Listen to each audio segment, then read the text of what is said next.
As much as we would love it, Canadiens fans, Lane Hutson is not going to be playing for Team Canada anytime soon. We'll talk about why on today's episode of Locked On Canadiens.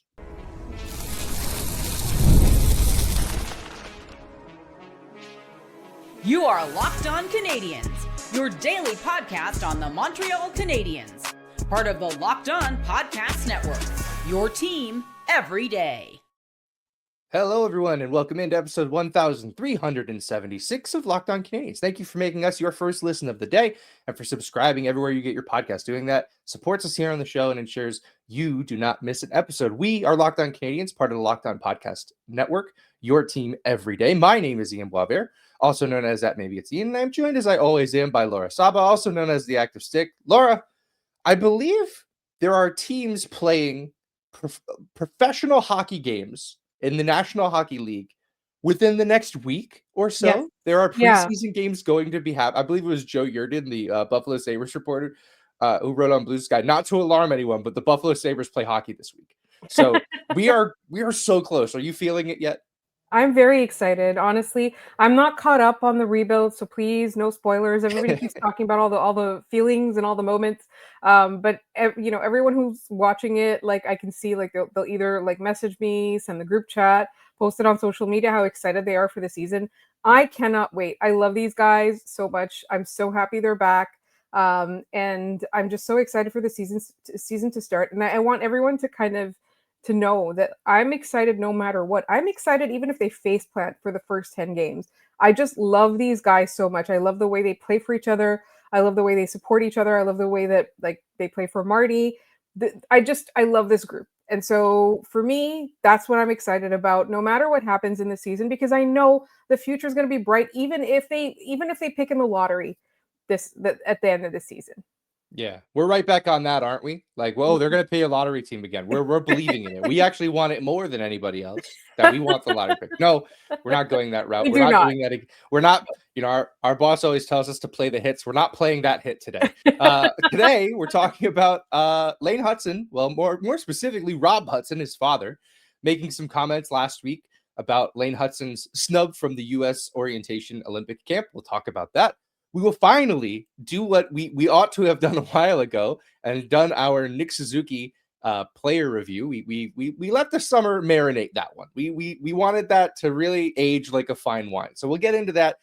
And then we got a really interesting question from a listener who asked, what if there was a Four Nations, but just for the provinces in Canada?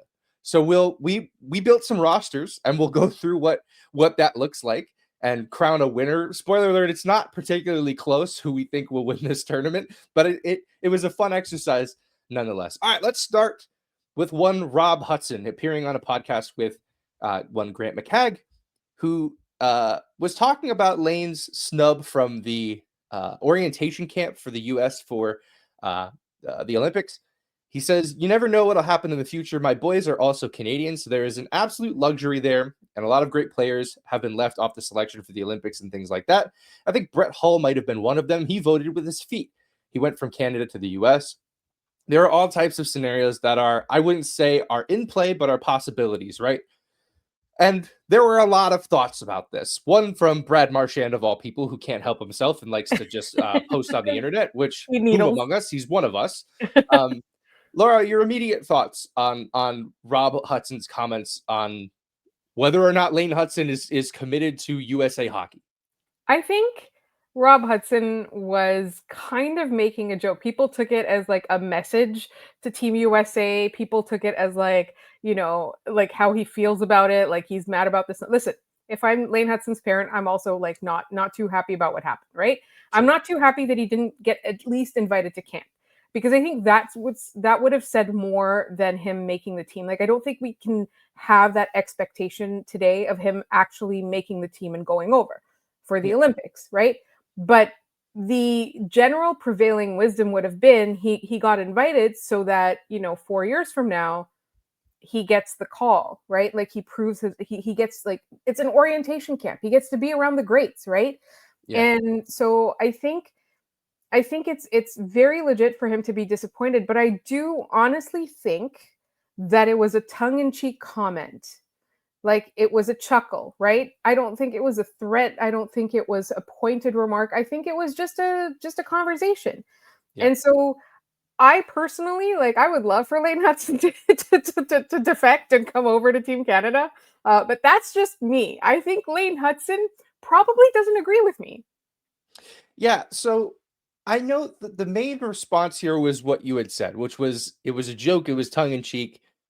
It doesn't read well, right? Like there are a lot of quotes that are said out loud and then they're written down and the context or the delivery of them changes, right? I don't necessarily know that's the case with this one because I've listened to the clip. You can find it just about anywhere. It doesn't sound very great either. If it was a joke, there wasn't a laugh track, so to speak. There wasn't like the delivery didn't seem like much of a joke. Although I don't say that to say he was serious. I say that to I think he's emotional. I think he's emotional. He mentions, that his family has supported USA hockey a lot. I don't know what exactly he means by that. I know that they're very much involved in the hockey community. I believe he owns a rink, Rob Hutson. So, I would imagine he has some, uh, some ability to help in that respect. But I don't think he was serious, but I don't think he was like, what a joke. I think he's mad. I think he's mad that this happened. I think that there that what we said when we first found out he didn't make that camp was what harm was there to sending him over for that camp? They send 1 million players. It's not even they don't even get on the ice. They don't play. It's just you're around people hanging out. Like Ryan McDonough's at that camp, I believe. Is Ryan McDonough going to make Team USA? No, but like he's there because there are younger players who are there, who it would make sense for them to meet Ryan McDonough, one of the more decorated USA hockey players, currently playing. I just always thought that it was silly to not have him there because one day he's going to be there. Why wouldn't you want him there now? Just getting to know the system, getting to know the people in charge, understanding his place within Yes. that. I thought, the Steve Dangle podcast covered this, and I thought they were kind of talking out of both sides of their mouth a little bit, where it was like, well, he needs to earn it. He hasn't earned that yet. Right. He hasn't earned being on the team yet, but like everyone fully admits that he probably wouldn't make that team, rightfully so. But like, you can still have him around in a summer camp. It's a camp. Like, it's not anything else.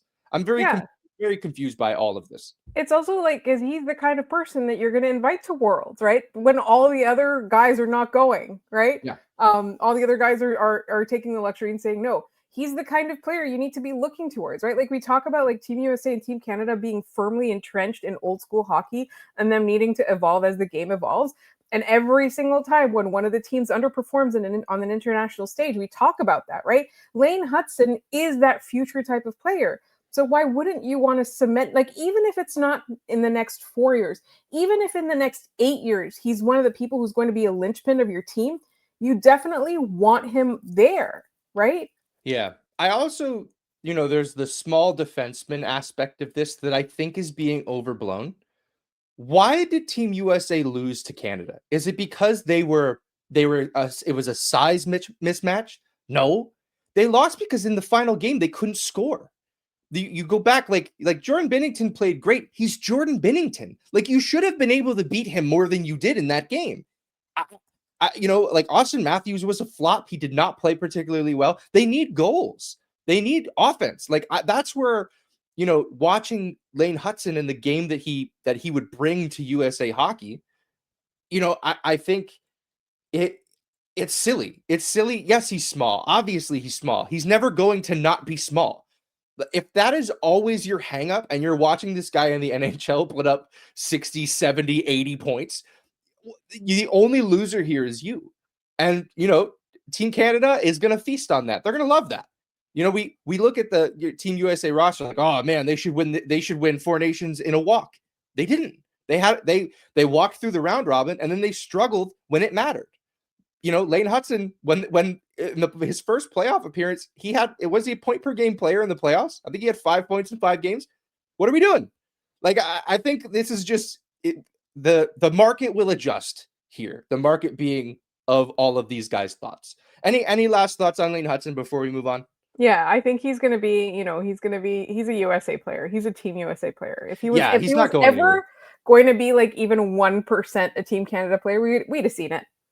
Yeah, exactly. His agent confirmed as much. His agent said he's committed to Team USA, which he ought to be, right? Like it wouldn't have made any sense for him to play for Team Canada. Well, he's Canadian. Okay, cool. Like that's it.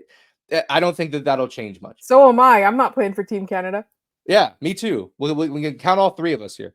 All right, we'll leave Lane Hutson and more importantly his father there. And when we come back, we'll be talking about the captain of the Montreal Canadiens, Nick Suzuki, the season he had, and what do we think we can expect from him in the years to come. And we'll get into all of that in just a second on Locked On Canadiens.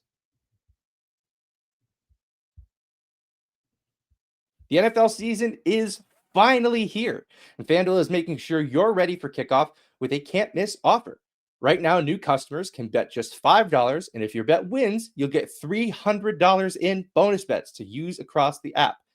Why do I love using FanDuel? I love it because it fits however I want to bet. Player props, I love the anytime touchdown. It's just a super easy way to get in on Sunday afternoons. You see the 1 o'clock schedule of games. You see all of these players who are definitely going to score touchdowns that week. Doesn't always work out that way, but it always makes the game more exciting, whether you're watching my team, the Washington Commanders, like you will be on Thursday Night Football, or you're just keeping an eye on your fantasy lineup, which I'm also one to do. Going to put up the most points in a loss this week. Very much how I play fantasy football. It's quick, easy, and the best way to add a little more energy to your Sundays. So are you ready to play? Download the FanDuel app now by visiting FanDuel.com to get started. That's FanDuel.com to place your first $5 bet. All right, we're back, and we waited a long time on this Nick Suzuki player review.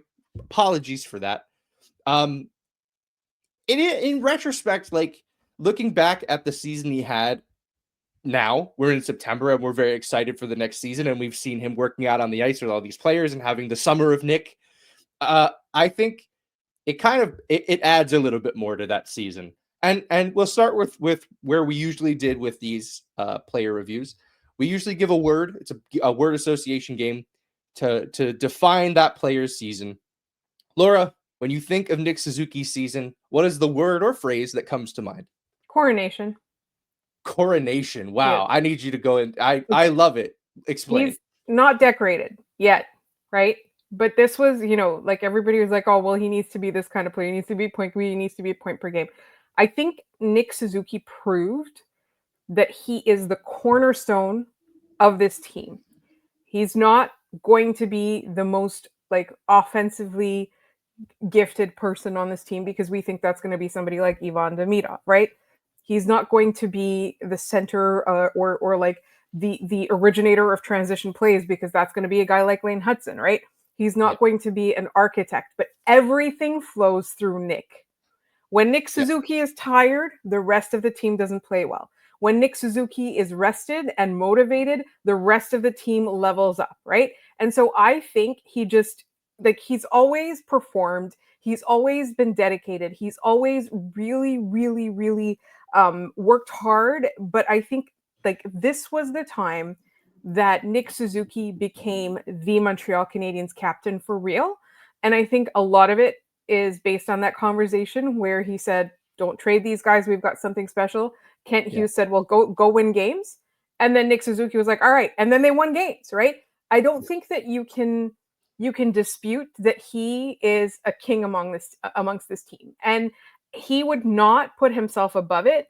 And I think that's really, really key. Here we are putting him above it, but he would never do that for himself, right? I think this was the year that Nick Suzuki finally told people to shut up. Yeah. Without saying a single word. No, he always lets his play do the talking, right? And I think that's where I went with my word as well, was ownership. The front office wants this young core to take ownership of this team. This is their team. This is Nick Suzuki's team, man. Like one day it might be Ivan Demidov's, might be Lane Hutson's. It was Carey Price's for a decade plus. It's Nick Suzuki's team. I think of that play, the trade deadline, right, where Ken Hughes tells him, you don't want me to trade your guys, go win games. And nobody had a bigger part in winning games than Nick Suzuki. Is Jake Evans still a Montreal Canadien if Nick Suzuki decides to phone it in? No, I don't think that that's true. I don't think that they get that contract done. I think they flip him because there's a lot of value at that deadline. The Canadiens aren't thinking playoffs because if Suzuki phones it in, they're not one of the best teams in the league coming out of the Four Nations break. And I have some numbers here as I that's what I bring to this show. I understand. I bring hats and numbers. I know. Shocking. I'm shocked that you have numbers. Yeah, I know. I like to surprise. Last year's stat line, 30 goals, 59 assists, 89 points in 82 games. We all know he's the first point per game player of 82 games since Alex Kovalev in 2007-2008 with 84 points in 82 games. Who was the last captain to do that? Who was the last captain to do that for the Montreal Canadiens, to be a point per game player? Do you remember who it was? That's tough. We've got to go I'm trying to even think who the captains were. Yeah, it's. I mean, I can't even remember who's before Carbonneau. Yeah. So there's a lot of different angles to go at this from. So if you're looking at just pure if you were captain at some point during the season, and you ended up leading the team, not even leading the team points, but you were point per game player. The last one was Pierre Turgeon in 95-96. He had 96 points in 80 games, but he was not captain the whole season. He only became captain when Mike Keane was traded in the Patrick Waugh deal. The last player to be captain for the whole season and have over a point per game was Jean Beliveau in 1970-71. He had 76 points in 71 games. That means, though, that nobody has done it in 80-plus games. There is no captain in Montreal Canadiens history who has been a point per game player the entire season they were captain and played at least 80 games. It hasn't happened. He did something this year that Canadiens captain has never done. You look down the list, and what in this exercise, I learned that the Canadiens do not always, or almost never, make their best scorer the captain. It just hasn't happened. I mean, you go back, Bob Gainey was captain for a long time. Incredible hockey player for a different reason, right? He was not that guy to lean on offensively. He was a defensive stalwart. He was an incredible leader, but he was never going to be the guy that led them in points. It was never going to happen. Guy Carbonneau, same thing, right? Different era, same thing. I just find that all to be very exciting. We get told all the time that, this era of Canadiens will never measure up to the ones of the past. Well, Nick Suzuki just did something that, like I said, we haven't seen since Jean Beliveau, and in his specific case, we haven't seen ever. It's never happened. What comes next for this player? What are we looking at in the season to come, the ones after that? How does he build on this? I mean, points wise, I think now that he's past that, I don't think it's such a big motivator for him now. It's going to be more, how do I get this team to a cup? And I think, if we see 92 points from him in the next couple of seasons, 92 points with him at any point in the next few seasons, I'm going to be really, really happy, right? Low 90s, I'm more than happy. But I think what's more important is what else he brings on the ice, right? What happens if they break up that line that is one of the best in the NHL right now? What happens if they do that? Does that translate? If you put somebody else on his wing, does that translate, right? But I think overall, what is the room like? For me, what's next for Suzuki is how he sets the tone, how he sort of governs the personalities, right? And it shouldn't fall all on his shoulders, but by default, it kind of will as a captain, right? How does he establish a winning mentality, or how does he help the front office establish a winning mentality? I think going forward, and it's not to say that he doesn't take pride in his own accomplishments, that's not it at all.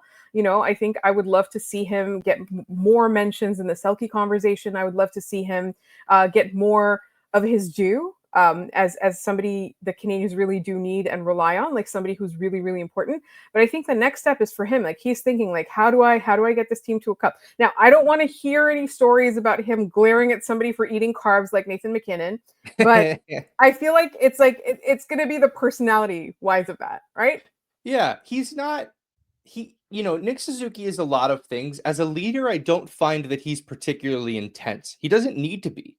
right? Like Nathan MacKinnon is intense, and it works for him. It works for his archetype of player. It works for who that guy is. Works for that locker room. I think it drives all of those guys to be better. Nick Suzuki is a very cool, reserved guy. You can tell he learned from the Carey Price School of Leadership, right? Like if Carey Price was a forward, he'd be Nick Suzuki. Like I very much see that. I'm going to go out on a limb and say within the next couple of years, he's a 100-point player. And the reason I say that is he was at 89 this year, and he's going to be playing, at some point with Ivan Demidov on his power play at the very least. That's going to add 11 points, right? Like that's 11 more power play goals. I think that's entirely reasonable. And it seems silly to think that we're talking about 100 points for this player when he hasn't hit 90, but he's right there, and the team is getting way better over the next few years. I think that this is entirely within reach for this player. And I don't want any noise coming out of Ottawa or Toronto. Player. If you're listening to this show, what are you doing? Like you just wake up and want rage for breakfast? Like I just go there. Locked On Leafs, Locked On Sens, great shows. Go listen to those guys. Like those guys are for you, not us. I think any last thoughts on Nick Suzuki before we move on? I just love him so much. We're in such great hands with that player. It's very exciting to know that he's going to be the Canadiens captain for the foreseeable future. All right, let's leave that there. When we come back, we are pitting the provinces against one another in a hockey tournament that doesn't exist but probably should, and we'll find the victor when we come back.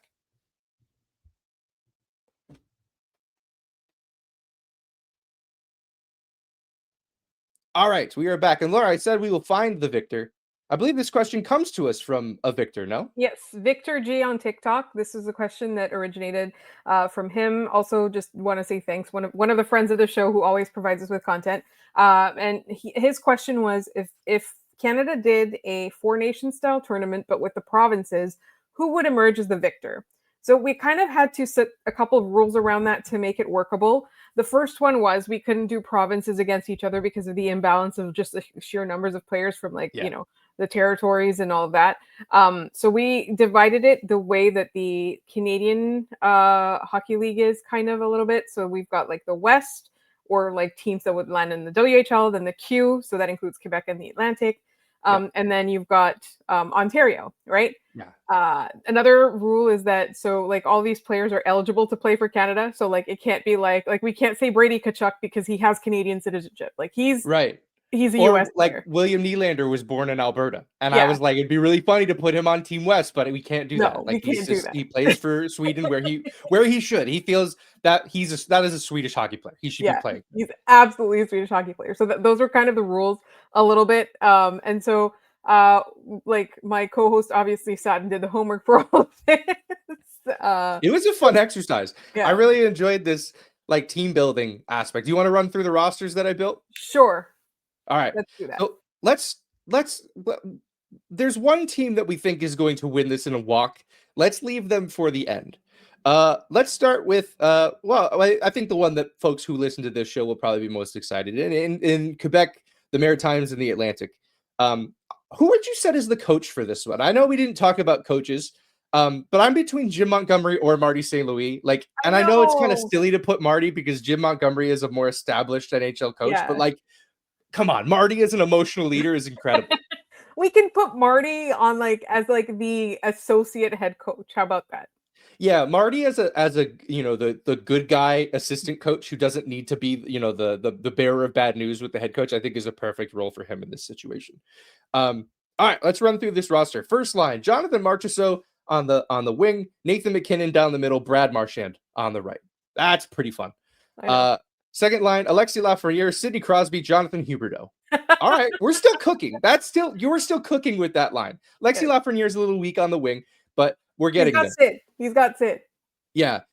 This line, as I built it, made me laugh because there's a bit of a theme here. It's Jonathan Drouin, Pierre-Luc Dubois, and Zachary Bolduc. It's a should have been Canadian flanked by two Montreal Canadiens, one who has been, one who is. It's like the ghost of Christmas present, past, and future. That's what that line is. And then our fourth line, Nick Waugh, Philippe Deneau, and Yanni Gourde. I have the extras as Alex Killorn and Dawson Mercer. What do you think of the forward group of this team? I like it. It's a little bit top heavy, but I do really like Philippe Deneau being your fourth line center. That to me says strength. Yeah, he's playing the role he always plays. That's what's always kind of tough about these all-star teams is oftentimes you're like, well, I guess we have to play this first line center who puts up 100 points on the fourth line as a center because where else would we put him? Like Philippe Deneau is playing the role he was born to play. I like Dubois as a third line center here too. Yeah. Like I think that's a great fit. Yeah. Let's move to the D here. I have Chabot and Dobson as a top pairing. Matheson Carrier reunited as a pairing for a team Quebec Maritimes in the Atlantic. And Sam Girard and Chris Letang round out the pairings. Extras, I have Simon Benoit and P.O. Joseph. What are your thoughts on the D there? I think Quebec, like it's very like the QMJHL where it's like you're like that's not a defensive league. Yes, yeah. There's not a lot of D getting drafted out of the Q. Yeah. Lots of shots, but yeah, a lot of offense coming out of that defense, which is fun, but not necessarily potent. We'll see how that would play out. In net, Sam Montembeault, Cam Pickard, or Cal Pickard rather, and Jake Allen. Jake Allen gets the third nod for me. We're starting Montembeault here. Who's backing him up? You were at Pickard. Yeah, I would put Allen. I don't mind, but Montembeault Allen again would be kind of fun. We kind of just rebuilt parts of the Canadiens here. Yeah, and so people thinking that like we don't have enough Canadians like or like Quebecois content in we have a lot of Quebecois content in the Montreal Canadiens. Correct. Correct. All right, let's move out to the West here. Head coach, this one's easy. It's John Cooper. He's from BC. All right, first line, I have Seth Jarvis on the wing, Braden Point down the middle, Brandon Hagel on the right. Knowing that John Cooper would be the coach of this team, that makes a lot of sense. But also, that's a really fun line. I think that would be good. Yeah, it's a fun line. Like, it doesn't scream skill, but it does. It's a line you don't want to play against. Yeah, I think Hagel's point total surprised me. We just voted as a network on the top 100 players, and Hagel always surprised me because he had 90 points this year. And it's just like, where did that come from? And how is Tampa still so mid if you were scoring 90 points? It's kind of crazy to think about. They're old and they're retired. Second line here makes me think that the West could be the team to contend with in the future, which is Macklin Celebrini, Connor Bedard, and Mark Stone. That's Mark Stone, second line? I think that's incredible. You could move them deeper down the lineup. There's some more established players to come. But I think just like thinking pure offensive upside, that's so much fun. Yeah, absolutely. Third line here, Kent Johnson, Dylan Cousins, and Holloway. Not a bad line. Again, we're kind of petering out a little bit, but these are still top of the lineup NHL players. And then fourth line, Dylan Genther, Chandler Stevenson, and Ryan Nugent-Hopkins. Again, a very good fourth line. Like they could play fourth line minutes and not be a problem. Extras here are DeBrusque and Braden Shen. So again, you have more options left if you wanted to keep building. Let's move to the D because we got to move a little bit quicker here. Taves and Makar are always a pairing. They're a pairing when Canada plays. They're a pairing on the Avalanche. It's kind of funny that they would even be a pairing if we went even deeper. I bet if we went to like the same high school, they'd still be on the same team somehow. Josh Morrissey, Shea Theodore, Morgan Riley, Colton Parayko. Extras are Sanheim and Bowen Byram. That's pretty good. The D on this one's good, which is sort of fits with our vision of what the West has always been. Yeah, like I think that the D is so strong there that there's so many really, really good guys that aren't even in your extras list, right? Yeah, totally. It's a very good D. You can see how all of this builds out to be one Team Canada because each of these development pools kind of brings their own, flavor to what they're trying to build. All right. It's time. Oh, the goaltenders. Sorry, I almost forgot the goaltenders. Darcy Kemper, Aiden Hill, Logan Thompson. Not bad. Darcy Kemper had a very good to great season with LA, and I don't think a lot of people recognize that. The next time Team Canada comes around, I wonder if he'll be involved. I don't think he was invited to the orientation camp, which is I don't remember seeing his name. No, yeah. All right, we move on to who we think is the eventual champions here in Ontario. They're just built different. They're just built different. They're a juggernaut. It's not going to be particularly close. Your top line, start with a bit of a prank in Matt Duchene being on the top line. Very good season last year, but I think he fits in well with a line of McDavid and Marner. Yeah. It's not fair. There's like 300 points on that line. That shouldn't happen. Second line, Travis Konechny, Nick Suzuki, and Dylan Strome. Again, very good. Tavares, Scheifele, and Cairo on your third line. Wyatt Johnston, Kadri, and Wilson on your fourth line. I would not want to play against that line. That would suck to play against all the time. A lot of concussions on that fourth line. Yeah, they're gonna you tell Kadri to pretend he's wearing a Leafs jersey again and go do that sort of thing, and we'll be fine. Because no one will screw with Kadri when Wilson's right next to him. Yeah, and vice versa. Like, it's nuts. Extras, I have Monahan and Sagan. So again, even at that level, you still have great players left. On defense, Ekblad, Bouchard is your top pairing. Gross, not fair. Hamilton and Doughty on your second. Wallman and Montour on your third. Nurse and Dunn are your extras. In net, Binnington, Blackwood, and I put Jet Greaves on this team because I really believe in that goalie. And I think it's only a matter of time before he's in these conversations. So Jet Greaves as the goalie. Ontario is the favorite here by far, right? Yeah, absolutely. I think the depth in Ontario it beats everyone else. And I think like what I find really, really cool is the offense coming out of the West. Because traditionally you think of D coming out of the West, right? And it is obviously so strong. But just like, the stars of tomorrow are coming from out West. I know, I don't want to turn this into a show where we're like, hand-wringing about what's going on with like the future of Quebec or like the future of the NHL from Quebec. I think we got a lot of work to do. Yeah, we absolutely do. It's not just the Q. I think, it's at all levels. And the Montreal Canadiens, like hopefully being good will help a lot with that. But also like the investment they make in the community is going to be so important for the next 5 years. Yeah, and that's something, we broke this out by like junior league. It's something all these junior leagues are going to have to figure out how to do as well with the new NCAA rules allowing players from Canada or the CHL to come over in search of that NIL money, like we just saw with Gavin McKenna going to Penn State. Like, that's not going anywhere. Like, all of these, they all have work to do. Even if they're developing these players to keep them in those leagues, they have work to do. So an interesting thought experience. Thank you, Victor, for sending in that question. I really enjoyed the excuse to remember some actual, they're not guys, the stars. So thank you for sending those in. If you have questions that you'd like to send us, you can send them to us just about any way you know how. Locked On Canadiens. We are Locked On Canadiens on Bluesky, Instagram, and TikTok. This question came to us from TikTok, so send them to us anywhere that we have a direct message available. You can also send them to us, lockedoncanadiens@gmail.com. We typically do a mailbag once a week on Fridays. So if you want to send in questions, that's when we'll get to them. But we also like to just filter them in through the show casually as you guys come up with some great topics. And right now, not a lot's going on, and you guys are still thinking of top level topics for us to think about. So we really appreciate all of your help in planning the show. If you want to find me, I am at Maybe It's Ian, just about everywhere I'm posting things. If you want to find Laura, she's at the Active Stick. Come bother us on the internet. Just kidding. Probably don't bother us. Thanks so much for tuning in. Thank you for making us your first listen of the day. And we're back to 5 days a week. So we will see you guys again tomorrow.